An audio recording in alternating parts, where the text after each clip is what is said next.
이 건을 포함해서 정부는 2에서 3개월 사이에 속도를 내서 많은 일을 결정했다.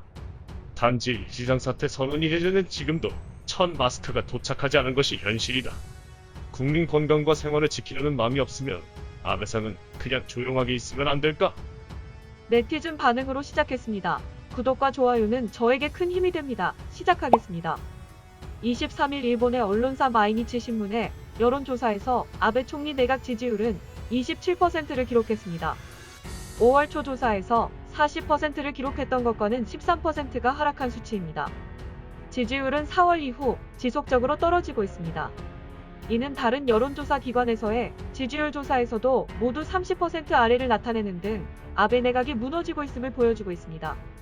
지지율 하락의 원인은 코로나 사태 대책 미흡이 가장 크겠지만 아베 내각이 그동안 보여주었던 여러 부패 사건 연루에도 있습니다.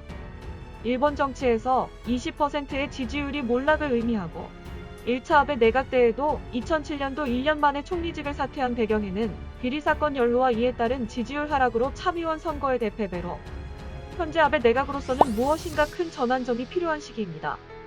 어떻게든 지지율을 다시 올리기 위해 여러 가지 방안을 마련하는 것으로 보이는데 그중 다시 한번 세금을 풀어서 자영업자 및 중소기업들의 월세 지원 방안입니다. 이미 대국민 코로나 지원금 1인당 100만원씩의 지원금을 풀고 있는 아베 정권은 그동안 코로나 바이러스 대책으로 사업자에 대한 지원책을 월 500만원으로 검토하던 것을 1000만원으로 일본 국가의 부담으로 6개월 최대 6천만원이 지급되는 급부금을 마련하여 발표했습니다. 남의 나라 경제 살림이야 배 내놓아라, 사과 내놓아라 할 수 없겠지만 기본 상식으로 바라볼 때 당연히 세금을 꼬박꼬박 징수당하는 직장인들과 일반 시민들은 불만을 토로할 수밖에 없는 것으로 보이는데요. 역시나 일본인들 상당수 역시 이 정책에 대해서 지지율 하락에 따른 퍼주기 정책으로 바라보고 있으며 반응은 오랜만에 이해 수준에서 유사한 반응들입니다. 일반 시민은 일반인 지원보다 너무 크다고 반대, 그에 따라 다가올 증세에 대한 반대. 역시 한국이나 일본이나 돈 버는 것은 건물주네요. 지지율을 만회하기 위한 정책인데 오히려 지지율을 더 나락으로 가져갈 수도 있겠습니다. 좀 더 정책을 바라보면 급부금 지원 대상은 작년에 같은 달과 비교해서 매출이 반감한 사업자를 대상으로 하는데 휴업했던 업소들이 많기 때문에 거의 모든 업체가 대상이 될 것으로 예상하는데요. 5월 27일 내각 결정되는 2차 추경 예산안에 들어갈 예정으로 대략 20조 원이 넘게 소요될 것이라는 전망입니다. 2007년도 1차 아베 내각이 1년 만에 무너지면서 2012년 다시 재기에 성공한 아베 내각은 장기 집권하게 되는데 그 가장 큰 무기는 아베노믹스였습니다. 아베노믹스란 잃어버린 20년으로 불린 일본의 장기 불황을 끝내고자 펼친 경기부양책으로 핵심은 화폐를 많이 찍어내 엔화 가치를 낮춰 수출을 높이고 각종 사회 기반 시설 투자에 적극 나서는 등 경기 부양을 국가가 인위적으로 하자는 것입니다. 그나마 이 덕분에 일본의 실업률은 21년 만에 최저를 기록하고 경제도 완만하게나마 꾸준한 성장을 기록하고 있다는 평가를 받았는데요. 반면에 화폐를 많이 찍어 가치를 내리는 양적 완화 정책은 금리 인상을 가져올 수밖에 없다는 문제도 가지고 있습니다. 아베가 믿고 있는 현대화폐이론은 자국 통화로 돈을 빌릴 수 있는 국가는 재정 적자를 걱정하지 않아도 된다라는 미국의 경제이론입니다. 이른바 재정 적자를 걱정하지 말고 필요한 만큼 통화를 발행했으면 된다는 이론인데요. 비판적 시각이 많은 이론이지만 돈을 마구 찍어내며 재정 동원의 기동성을 강조하는 아베 내각에 힘을 실어주는 이론으로 실제로 아직까지는 일본의 국채금리 폭등, 엔화 가치의 폭락은 없었습니다. 하지만 20년 전부터 이미 금리가 제로 수준에 달했고 일본은행이 국채 발행을 늘리는 바람에 공적 채무 잔액이 선진국 중에서 가장 높은 국민 총생산의 2.5배에 달하는 등 재정 재건보다 경제 성장을 우선해요. 아베 총리의 아베노믹스에 대한 대답은 짐 로저스의 의견으로 정리하고 이에 대한 일본 네티즌들의 반응 보시겠습니다. 오늘도 시청해주셔서 감사합니다. 구독과 좋아요는 진심으로 큰 힘이 됩니다. 부탁드립니다. 감사합니다. 20년 후 일본은 소멸할 것이다. 일본은 재정의 재건에 나서야 한다. 일본의 예산의 세출은 세입을 훨씬 웃도는 상태다. 적자 국채 발행이 상시화되어 있으며 재정 적자는 매년 늘고 있다.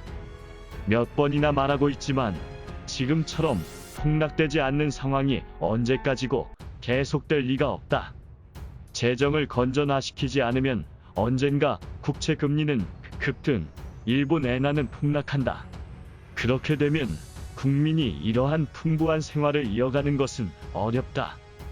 그래서 쓸데없는 세출을 과감히 생략해야 한다. 사업자뿐 아니라 현재 직장인도 잔업을 해도 보너스 없으며 연봉 대폭 감소입니다. 직장인에 대한 세금 면제는 해주지 않나요? 이것으로 사업자가 부응하면 모두 다시 회수하지 않는 지원이라면 반대입니다. 불평등입니다. 나는 월급쟁이다. 평소에는 경비 처리해서 세금 포탈도 하고 있는 사업자가 많다. 그런데도 이럴 때만 세금으로 지원에 의존한다. 직장인은 평소 꼬박 세금 징수당하고 있다.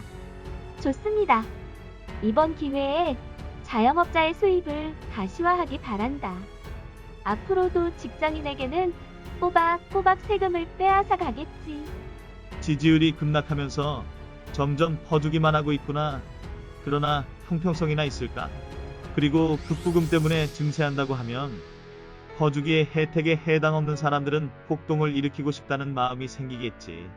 급부금과 지원금을 내놓는 기준은 무엇일까? 선언 해제 기준도 잘 모르고 도무지 국가가 하는 것이라고는 생각되지 않는다. 국가 예산은 아베 씨의 지갑. 용서를 빌어라. 뿌린 돈을 일반 국민으로부터 회수하려 하지 말아라. 돈을 지원한 것부터 제대로 회수하도록 하라. 높은 월세를 내고 사업을 하고 있다는 것은 경영자는 잔뜩 개인 자산이 있다는 것이다. 느긋하게 마스크 정책 정도로 끝내자고 했다면 용서가 가능하지만 역시 자신들의 목이 위험하게 된 것을 깨달은 것인지 이번에는 선심성 정책을 시작했나? 이 사건이 대강 안정되면 이번에는 의원 감축, 보수 삭감, 국민의 모범이 되게 우선 당신들의 고통스러운 정책부터 시작해라.